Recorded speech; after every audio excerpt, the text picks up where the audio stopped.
Bismillahirrahmanirrahim. Assalamualaikum warahmatullahi wabarakatuh. Waalaikumsalam warahmatullahi Selamat wabarakatuh. malam, seluruh pemirsa MTV Madiun. Berjumpa lagi dengan saya Hari Saputra di acara Pojok Nahdien. Pada malam hari ini tadi telah dibuka oleh penampilan tari oleh Bapak Nugroho Budi Wibowo. Ya, nanti kita akan kupas sedikit banyak tarian yang dibawakan dan juga experience ataupun pengalaman dari beliau minat di dunia seni tari sampai akhirnya bisa menguasai kesenian ini. Nggih, Bapak Nugroho pripun kabare? Alhamdulillah bagus. Sedikit wawasan ini setelah tari. Iya, sudah usia udah kepala 5 maklum. Ya mungkin kita bisa diceritakan sedikit Pak. Tadi yang dibawakan tadi itu tarian apa ya Pak? Oke, terima kasih. Assalamualaikum warahmatullahi wabarakatuh. Saya tadi mempraktekkan tuh tentang tari garapan. Jadi itu ada sejarahnya, sebelum ada itu ada sejarahnya dari segi kreativitas itu sendiri. Tadi bisa dicerita, ini sebenarnya merujuk pada Bhagavad Gita. Bhagavad Gita itu tentang kegundahan Arjuna. Arjuna berperang melawan kakaknya sendiri. Tetapi dari versi saya, itu bukan Arjuna yang saya ambil, tetapi dari Adipati Karno. Judulnya Kegundahan Sang Adipati. Nah, kegundahan Sang Adipati ini merujuk pada sepengetahuannya si Adipati Karno. Dia tahu setelah ketemu dengan ibunya namanya Kunti itu adikmu, gitu. Dia tahu gitu. Akhirnya dia resah. Nah, digambarkan bahwa tadi itu bersila itu kondisi dia itu sedang merenung. Saya mau perang sama adik saya ini. Kemudian dengan tekad, karena dia sebenarnya ingin jadi orang yang berjaya, ya ingin jadi orang yang berhasil, dan dia punya memang kesatria tangguh. Memanah tuh nggak kalah sama Arjuna sebenarnya, dan kesaktiannya juga sama dengan Arjuna, bahkan lebih sakti lagi. Maka dia tampil, dan ketika itu saya gambarkan tadi perjalanannya penuh dengan rintangan-rintangan. Yang paling besar adalah ketika mau lomba manah itu, dia dikatakan anak kusir, tidak layak jadi ikut dalam kegiatan itu. Dan pertandingan lomba memanah itu kan yang ikutan anak-anak raja-raja. Pandowo juga anaknya raja. Meskipun sebenarnya Karno itu juga anaknya Kunti raja juga, tapi dia diasuh oleh kusir gitu ya. Nah, sudah dihina, Kurawa tahu, wah itu ini aset ini. Ngomong sama Bismo, diangkat jadi anak dari putra Adipati, gitu ya, diangkat derajatnya. Dari situ si Adipati Karno merasa berhutang budi pada Kurawa. Nah, dia benci dengan Pandawa pada waktu itu gitu ya. Setelah menjadi Adipati, dia ikut lomba. Nah, saya gambarkan begitu gerak terakhir itu saya diam, belum memanah, dia berpikir, ini saya mau mengalahkan, membunuh atau bagaimana, saya tidak tahu ini. Jadi endingnya belum sampai ke titik cerita yang terakhir, yang ending belum, pertengah-tengah.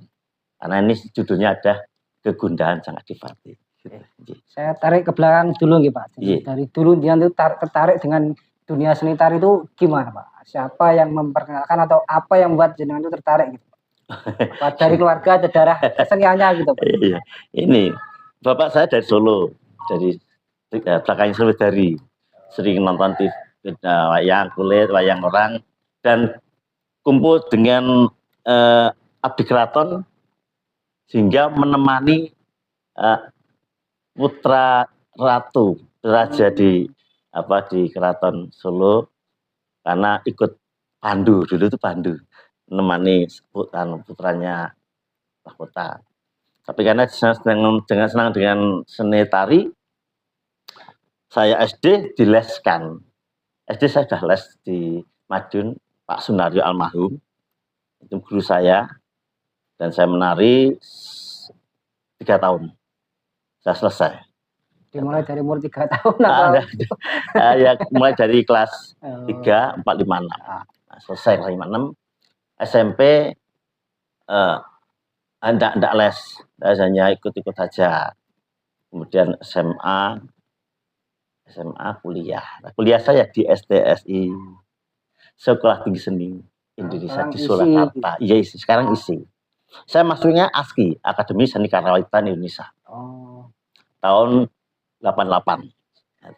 Setelah 89, 90 baru STSI, Sekolah Tinggi Seni Indonesia. Nah, saya lulus sekarang jadi isi, gitu.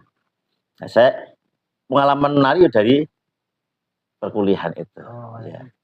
entah itu ikut UKM kalau gitu kan sekarang, atau emang di jurusan itu ada tugas akhir tentang kesenian seni tari gitu Pak? Oh, ada. Dulu itu namanya D3, sarjana muda, sarmut itu menciptakan tari. Yang ada tari itu dipentaskan, tapi belum sarjana, masih di tengah-tengah. Karya saya itu tentang Jogo Bilowo, Jagala Bilowo, dan itu katanya seorang tokoh yang mirip dengan Perkudoro, gede gitu katanya. Saya buat itu. Setelah menempuh mau skrip sama apa namanya, penyajian namanya ya, kayak mau lulus tuh ya, penyajian tuh saya gagal. Saya pengaruh nervous gitu berarti ya. Lightingnya terang, tidak kelihatan apa-apa, keseimbangan kurang, nilainya 3. Akhirnya saya banting ke dokumentator skripsi. Nah, mengenai apa yang saya lakukan tadi itu pengaruh dari aktivitas spiritual yang diajarkan oleh kakak saya. Saya gunakan untuk mencari gerak-gerakan yang kira-kira sesuai dengan irama dan suasana. Kalau tidak ada itu saya tidak bisa. Nah, itu mulai kuliah semester akhir sampai sekarang. Ya manfaatnya luar biasa. Yang mengenalkan itu adalah karyanya Sarjono. Sarjono muncul, banyak hujatan gitu, tapi akhirnya lama-lama namanya harum, jadi ikon di Indonesia. Sebagai tari intens, Sarjono itu tahun 9 bulan, mulai sangat terkenal sampai ke luar negeri, sampai keluar mancanegara. Nah, kok gerakannya seperti itu ya? Terus teman-teman juga demikian. Mugiono, Eko PC, itu produk-produk setelah melihat karya-karya itu. Kalau Mugiono teman saya satu rating sampai ke Jerman, sampai keluar. Saya enggak, saya guru. Enggak apa-apa lah ya. Gitu. Pak, kembali lagi ke tarian yang jangan bawakan tadi. Untuk anak sekarang, untuk menjiwai dengan peran tadi Arjuna ataupun Karna tadi itu, apakah harus belajar dulu tentang sejarah Ramayana Mahabharata gitu, atau gimana Pak? Dari pelatih cukup kamu nanti begini-begini aja, atau untuk pendalaman karakter itu harus juga membaca cerita-cerita itu tadi Pak? Menurut saya cerita-cerita sejarah dan atau buku-buku tentang cerita wayang itu menguat saja. Yang penting guru itu bisa mengarahkan karakter anak. Anak ini cocoknya jadi apa? Udah, nanti karena sangat sulit, sangat berat harus mengetahui sejarah itu lama banget. Jadi iya. apa ya, emosinya harus ditata dulu, emosinya seperti ini. Nggak usah latar belakang ceritanya sekilas saja. Menurut saya gitu. Kalau udah ketemu ekspresinya, oh kamu jadi ini, jadi ini, jadi ini. Ya, yang saya alami begitu dulu, nggak anak MI, mana kecil gitu. Suaranya ini oleh jadi Rawono, jadi Kumbukarno, jadi Yudhistira, jadi Perkudoro, karakternya dibentuk dulu. Terutama karakter gerak ya. Kalau suara tuh ya tetap suara anak-anak. Suara anak-anak seperti itu, jadi tidak bisa dibohongi, tidak apa-apa. Tapi gerakannya sudah mewakili gitu ya. Karena menari itu tidak bisa satu bulan 2 bulan. Menari itu tahunan. Ya, tahunan. Nggak bisa 3 bulan terus bagus. Saya melihat orang menari itu, oh itu udah sanggar ini. Tapi baru 1 tahun, 2 tahun. Oh ini baru berapa bulan, bisa dilihat. Ya, kemarin saya tuh melihat apa ya, di Dini Tawa tuh mempelajari langkah aja sampai setahun. Lah itu loh masalahnya. Baru mempelajari langkah, belum gerakan tangan, gerakan badan. Itu saya pernah bareng di Solo sana, di dari di Dini Tawa aja. Namanya kakak kelas itu ya. Nah itu, nah ngobrol-ngobrol, kok iso ngono Mas? Iya betul latihan. Kayak banyu panas, mau mocot. Ngapusi saya ya gue. Dia ketawa gitu. Suka bercanda di Dina. Ya tadi saya lihat jenengan sebelum nari itu juga melakukan ritual ada ritual khusus atau gimana itu Pak? Itu namanya pemanasan. Stretching enggak senam ya? Stretching ya. Enggak ada unsur spiritualitas atau bagaimana gitu? Insya Allah enggak ada. Itu kalau sugesti mungkin, sugesti aja. Mengambil nafas, itu sugesti, ada kekuatan, ada. Karena tanpa sugesti kekuatan dari kita ya lemes betul. Kalau ada kekuatan spirit, wah gerak itu saya percaya diri gitu. Makanya saya ajarkan anak-anak, kamu kalau pentas itu jangan merasa dinilai orang. Kamu pamer, pamer spiritmu kamu keluarkan. Sifat ini kamu kekuatkan. Wes sudah semua jahatmu tokno gitu. Spiritnya harus dikeluarkan. Yang tadi kan tentang spirit, tentang keprajuritan, semangat untuk bisa ikut dalam pertandingan di tingkat level raja begitu. Makanya wah semangatnya menggebu-gebu. Ya, tapi jenengan tadi kan juga bilang kalau tari itu enggak cukup 1 bulan 2 bulan. Enggak cukup. Repotnya kan kalau jiwa anak-anak kan biasanya kalau enggak terlalu lama itu kan bosen. Dengan pengennya kadang yang tampil gitu. Betul. Gimana Pak? Jenengan mengatasi itu?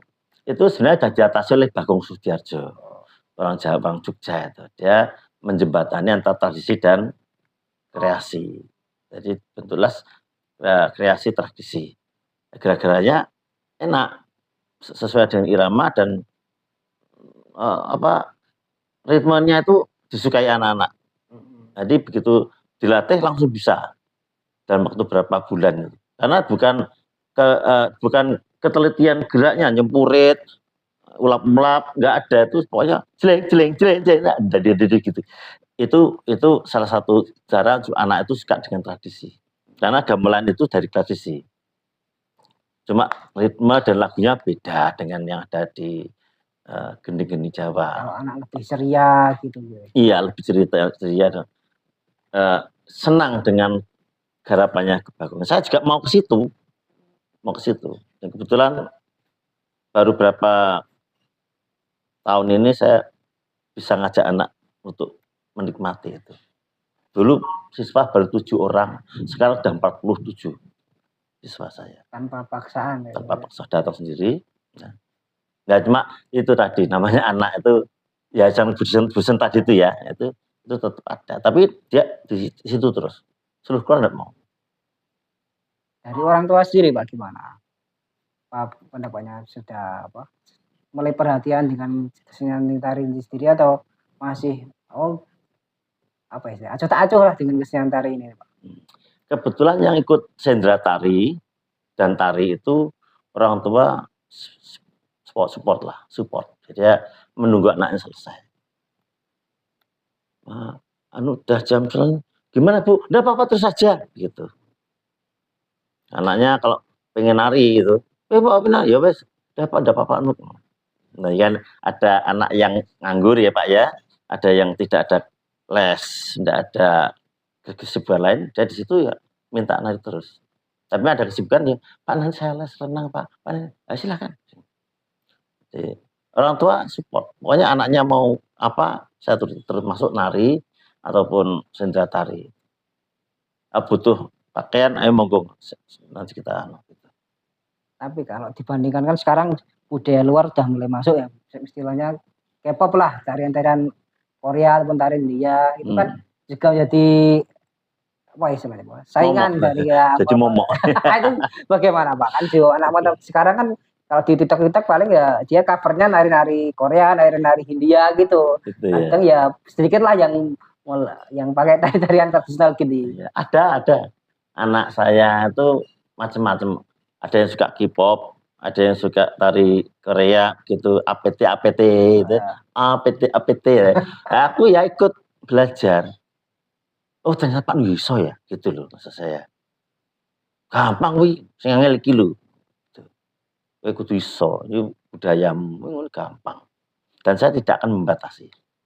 Anaknya mau APT, mau K-pop, silakan. Tapi kalau sudah situ, masuk lagi. Jadi anak itu ada bayar refreshing ya Pak ya. Ya. Jadi budaya luar itu cukup gunakan sebagai refreshing, tapi jangan melupakan budaya sendiri. Jangan. Nah, boleh, ayo. Tapi kita jalan beki gitu lah. Ya. Tapi gini Pak, orang kayak saya kan sering nonton kayak drama Korea.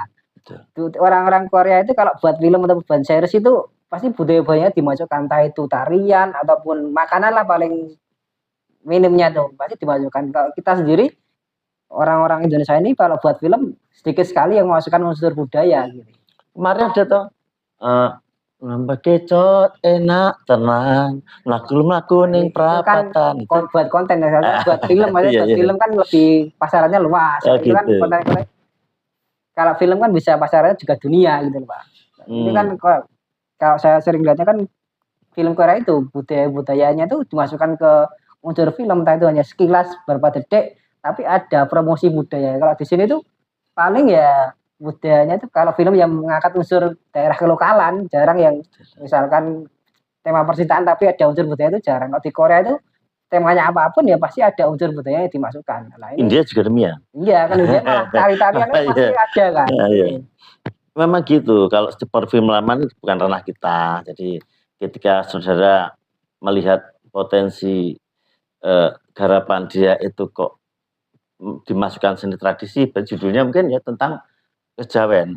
Iya. Jadi seperti pengabdian setan, ada tariannya longgeng-longgeng gitu. Tapi kalau cinta sang Dewi itu enggak ada jogetane, kan lucu gitu. Adanya ya dance gitu, malah mengangkat budaya luar gitu. Nggak tahu itu kan dari segi perfilman punya semacam kerangka pikir yang berbeda dengan kita. Mau ada tuh si Roro Jonggrang masuk film toh, ya. Itu ada tariannya. Terus prajurit Majapahit itu ya. Kita ketika perang ada tariannya. Tapi kalau modern begini memang nggak ada. Belum. Masih belum ada irisannya belum ketemu gitu. Belum. Ini juga PR buat teman-teman dunia paling perfilman, teman-teman sineas itu. Iya. Kalau gini Pak, ada stigma yang mengatakan kalau penari atau penampil tari itu hanya pelengkap di penampilan, misalnya ada musikal, penari itu hanya latar belakang gitu, gimana? Apakah setuju nggak? Ada salah satu judul yang menampilkan menari itu judulnya Ronggeng.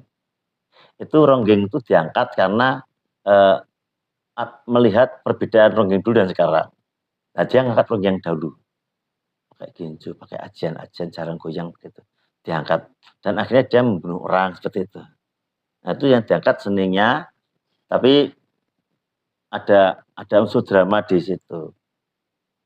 Itu khusus tari yang saya sampaikan tadi itu masuk di judul tertentu gitu ya. Nah, kalau yang lain sangat sedikit. Tidak tahu itu kenapa ya. Apakah seni tari itu masih di label stigma hanya pelengkap saja, entah itu penampilan musikal ataupun drama, teater gitu kan, tari itu hanya sekedar pelengkap saja gitu. Jenengan setuju atau tidak gitu Pak? Ya setuju. Akhirnya begitu, mau tidak mau, karena memang jarang yang bangga dengan seni kita. Orang luar negeri bangga dengan budaya dan seni kita. Iya Pak. Sampai belajar di teman saya orang Jerman, orang Jepang, ada di STSI dulu. Dia yang dari Belanda, Peter, panggil tidak mau menoleh. Peter, tidak menoleh. Paimin, mengu. Dia bangga dengan Paimin malah. Ya mungkin tidak tahu ini kalau masalah dari pelengkap saya setuju. Dalam artian memang iya betul gitu. Tapi dalam hati saya yang paling dalam itu ingin sekali tari itu diangkat sebagai sebuah modal dalam kegiatan perfilman. Ya, dari pas kita di hotel ada penari, wah siapa penari itu? Belajar nari, ternyata bisa sampai go internasional. Jadi orang yang mau latihan nari itu seneng, ternyata menjanjikan. Ya kemarin kan diangkat kakak yang desa penari, tapi diangkatnya bukan karena penari ya, tapi karena hal mistisnya. Nah itu makanya itu loh, ronggeng juga mistisnya tak yang kena itu. Bukan ngangkat unsur penarinya gitu kan. Betul, padahal sebenarnya tari itu semuanya kelihatannya begitu saja ya. Itu semuanya ada artinya tuh. Seperti sabetan. Jadi setiap gerakan tubuhmu mengandung makna. Sabetan tuh ada beberapa yang tahu. Kanan begini tuh, yang kiri ambil samput buang. Itu artinya kebaikan diambil, keburukan dibuang. Terus diambil lagi, dikumpul satu, diolah. Setelah diolah, yang masih bermanfaat, biarpun jelek ya, itu disimpan, yang tidak bermanfaat dan mudarat ya, apa namanya itu?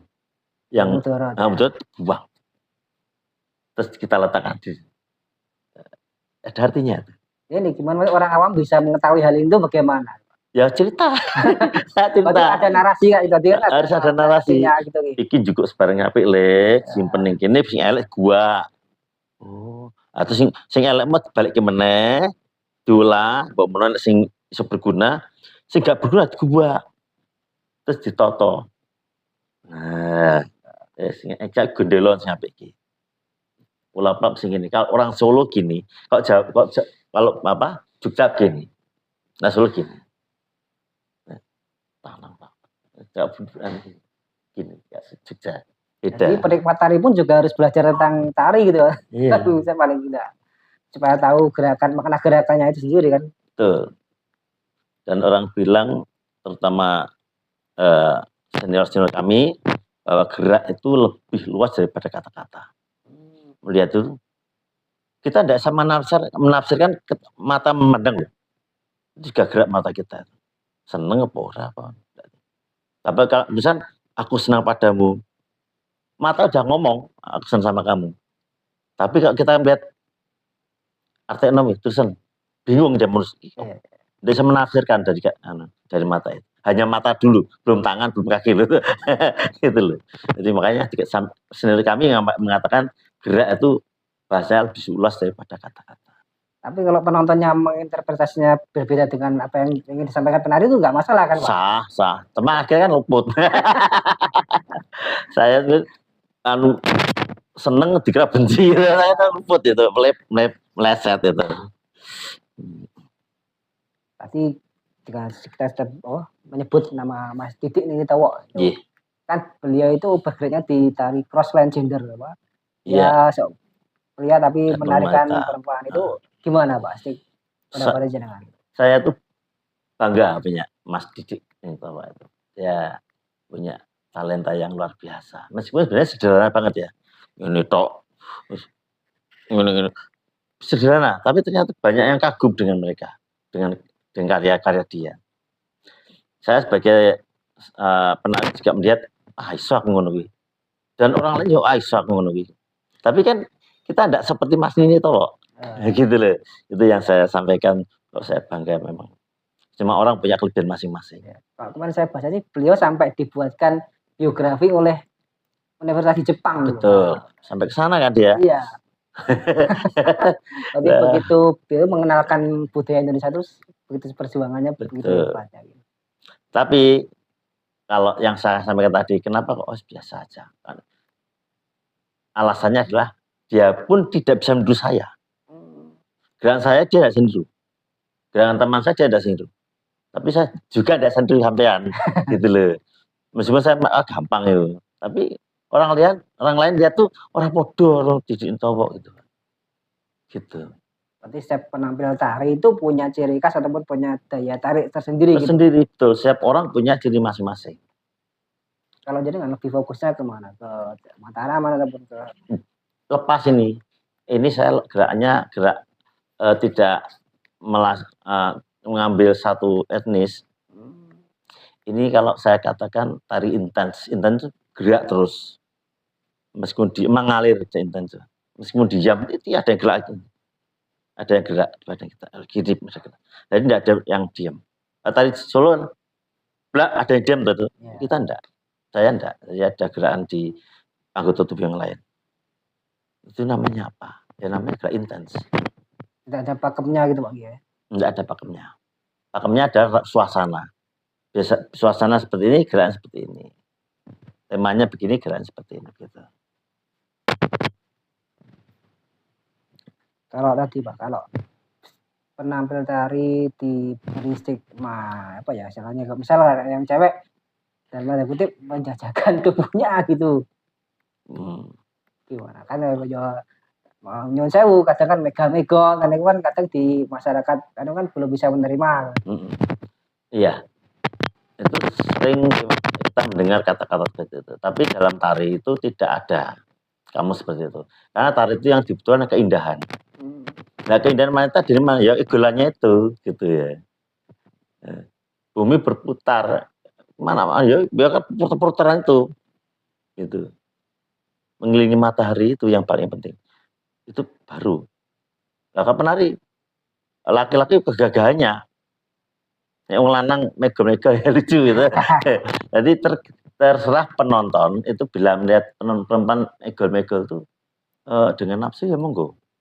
Tapi ada yang indah ya. Tidak ada nafsu sama sekali. Api gitu. Ada itu. Seperti saya. Kalau melihat orang megol-megol tuh enggak ngefek. Indah aja lah. Nek inggolannya enggak pas yo. Ya saya mudah nonton. Egolannya kalau enggak pas tuh perut sakit menurut apa? Harus simetris. Harus pas. Ritmisnya pas gitu. Terus dengan iringan juga nyambung itu baru enak. Kalau enggak pas seseksi apapun muntah kita. Lucu lah itu. Berarti persepsi itu tergantung dengan siapa yang melihat gitu Pak, siapa yang bicara siapa gitu. Yang melihat. Yang lihat tuh suka di diskotik, wah pasti insya Allah ya seperti itulah pejabat-pejabat. Iya ya, susah lagi. Tapi intinya penikmat itu ada macam-macam. Yang pertama penikmat karena angin-angin, nonton itu angin-angin. Tapi penikmat penghayat itu sungguh-sungguh lihat menghayat dayati itu. Terus penikmat menilai itu selain menghayati juga ada penilaian dari dirinya bagus atau jelek. Nah, tiga ini punya misi berbeda atau yang paling beringat tuh angin-angin tadi. Apa nonton rai lungo gitu. Apa penikmat yang menghayati itu duduk tidak mau nilai, tidak apa-apa enak ya. Salah itu saja. Tidak ada kepentingan. Kalau juri itu ada kepentingan. Dia harus menilai dengan jujur. Mungkin ada juri yang mau dibayar. Jadi sekali di sisi itu lepas dari apa yang saya sampaikan di sini gitu. Kalau dengan sebagai juri apa yang dengan nilai sebagai penari baik itu seperti apa Pak? Ya, Wirogo, Wiroso, Wiromo. Wirogo itu raganya itu sudah bagus, mapan dengan gerakan itu. Wiroso itu rasanya. Nek wong sedih, nek wong seneng, wirosanya kelihatan enak. Wong sedih, enggak sedih gitu. Sedih gitu. Wiroso, Wiromo itu pas iramanya. Oh, dengan dung tak dung delang. Wah. Tak jalan. Dan tak kayak pas sabetan. Ada loh yang sabetan iringannya jalan. Itu dia enggak tahu irama. Itu pasti dicoret. Iramanya ulap-ulap. Terus dia serisik, dicoret. Salah itu. Memang enggak ada kata salah dan benar.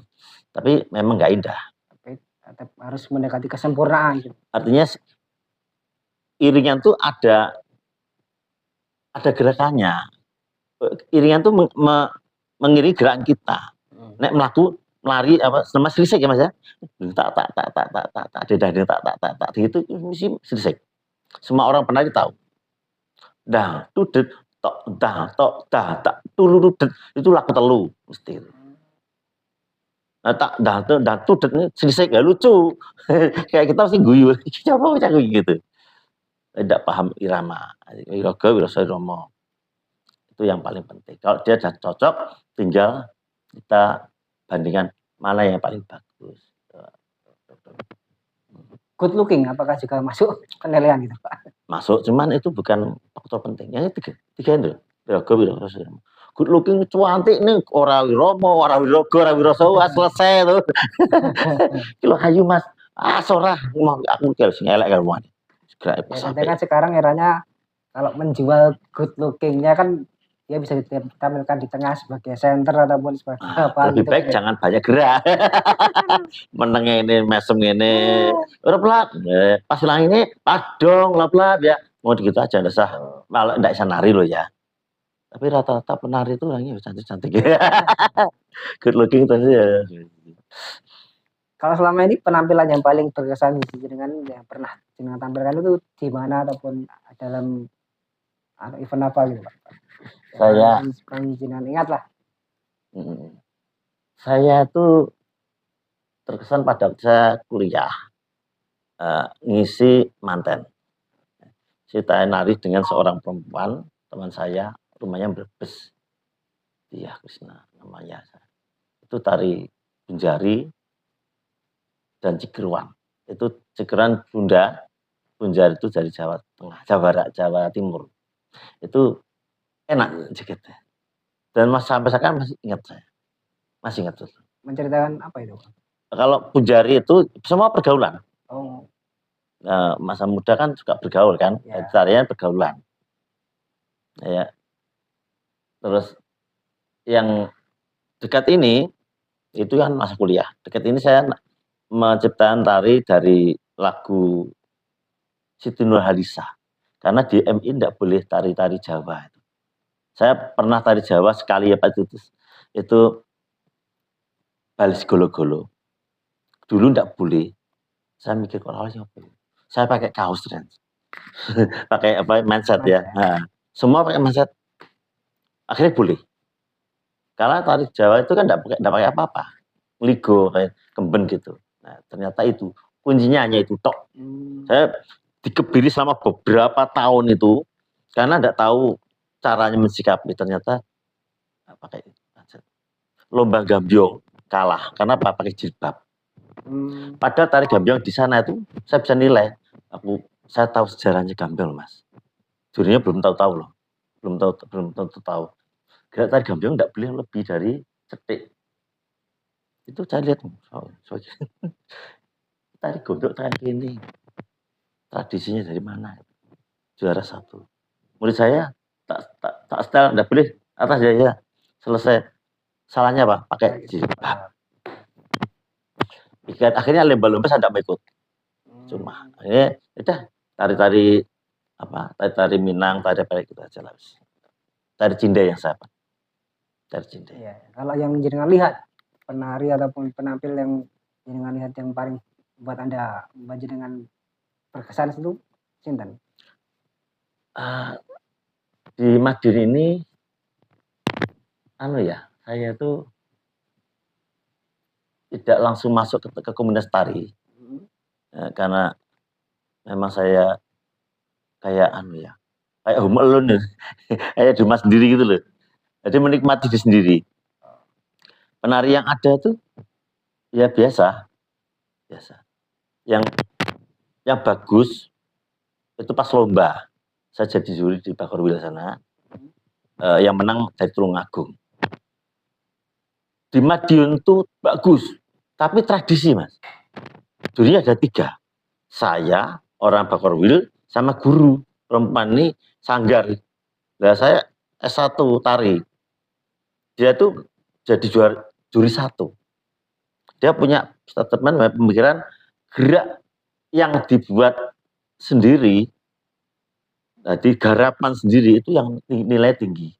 Katanya begitu. Saya tidak. Gerak yang sesuai dengan 3 itu yang nomor 1. Ya, belum tentu yang bisa kreasi tadi nari tari Jawa. Belum tentu loh. Tapi Jawa bisa tari seperti itu, insya Allah. Karena komplit tari Jawa itu. Saya tidak mau ngakoni. Saya maunya dari Madiun ada satu yang menang. Karena itu bagus. Nah, dia udah di kota kayak tradisi kebiasaan itu jangan masukkan juara. Seperti itu bukan. Yang bagus yang garapan baru itu. Ya udah, monggo. Dan dia pendukungnya ada, ya yang dari Bakorwil ada, kemudian yang memanggil kita, yang EO-nya itu di situ mengiyakan pilihan dia. Udah. Kalau saya 3 itu yang menang, yang harus jadi diugem itu Igrogo Wirosuro. Ya tidak bilang garapan itu jelek ya, sing dari Tulungagung itu ya, tapi garapan kita juga bagus. Gitu. Kalau harapannya jenengan Pak buat anak-anak muda yang mungkin sedikit mulai berkurang menghargai seni tari ini sendiri, gimana Pak? Ini kalau anak-anak itu ikut ya, jadi yang penting kurikulum. Kurikulum itu mungkin diarahkan ke sana. Jadi seni tari itu juga harus ada. Jadi anak itu biar melihat di video tentang tari, kemudian mencontoh, kemudian menggarap sendiri seperti itu. Karena dari situ seni itu akan berfungsi. Kan fungsi seni itu ada beberapa ya. Yang paling penting adalah seni itu memperhalus perasaan. Gitu. Jadi kalau kita nonton film India, wah anak di kampung ini guyu, itu dol. Rasanya dol, itu tidak punya perasaan. Tapi gitu lihat anak kecil di Jawa nangis, kita ikut nangis, itulah seniman. Itulah seorang yang punya penghayatan tinggi. Jadi bukan gembeng. Gembeng itu lain loh, sama orang yang punya perasaan, yang halusnya perasaannya halus itu beda. Jadi seni itu memperhalus perasaan.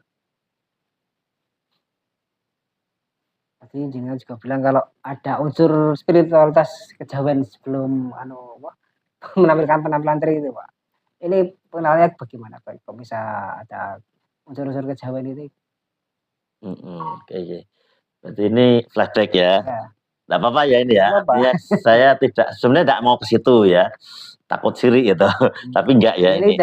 harus saya luruskan kan itu. Kita luruskan ya, itu kita satu pikiran ya. Ketika saya masih kuliah itu ini cerita dulu ya. Ini saya ditantang orang. Saya tidak mau berkelahi. Kemudian dia tuh mengancam itu. Akhirnya saya pulang ke rumah kakak saya. Mas aku ngene, aku warono. Kejawen. Jadi wong kejawen ki wong gak duwe wedi. Oh ya wes, akhirnya diajari. Saya proses betul tuh. Nah, 1 minggu jadi saya. Ternyata saya cepat sekali. Hingga berfungsi. Karena ketika melakukan itu ritual itu budaya itu ya, budaya yang mensugesti kita. Jadi saya bisa menyembuhkan orang, bisa menghentikan hujan, bisa manggil orang dari jauh, bisa nyantet, bisa gitu, supaya macam-macam ya. Itu saya itu sana Allah itu. Saya hanya perantara. Karena doanya masuk. Ada bahasa yang saya tidak tahu tapi diterjemahkan oleh ini. Nah, Yang bisa bicara ini. Kita tidak bisa menangkap dan yang kita tanya, so. Dan itu saya pakai untuk kondisi perkuliahan saya. Saya nari itu pakai itu. Diam gerak sendiri. Diam itu gerak sendiri. Tidak ada yang tidak ada yang merintah. Saya tidak punya rencana seperti tidak ada. Itu saya latih itu sampai sekarang. Jadi ada lagu tuk Panuk itu Panuk langsung maju set gitu ya. Lagu apapun. Karena yang saya ikuti suasana. Nah, diwawancari Maradar itu Nugroho penari yang menggunakan suasana sebagai patokan atau pancatan ada di radar masuk. Itu. Jadi pengalaman spiritual itu hanya sampai di situ dan saya tidak melanjut lagi karena cukup untuk keindahan saja. Berarti sudah berhenti di dulu zaman kuliah dulu, apa sekarang masih digunakan? Tidak boleh. Saya berhenti setelah punya istri. Oh, Saya suka megang ular, suka apa itu menyan-nyan gitu ya. Nah, menyan-nyan banyak sekali. Itu sudah dibakar semua. Saya tinggal kenangan. Yang penting kita bisa buat orang seneng aja. Buat orang seneng aja. Ini caranya mau seneng gitu aja. Jadi emang apa ya, hanya untuk tambahan spiritualitas agar benar itu tambah percaya diri gitu. Betul, karena dengan percaya gitu, dengan adanya kekuatan sugesti dari kita itu yakin. Dari tadi kan ketika kita ngobrol tidak ada gambar sama sekali. Ketika saya duduk muncul di Pak Tekarno seperti ini. Oh, dia anaknya kusir. Dia lihat ke atas, wah, Roger aja tuh. Saya pengen seperti itu dengan perjuangan. Tapi berhenti dengan iya enggak, gitu. Iya enggak saya. Gitu. Kegalauan sang adipati.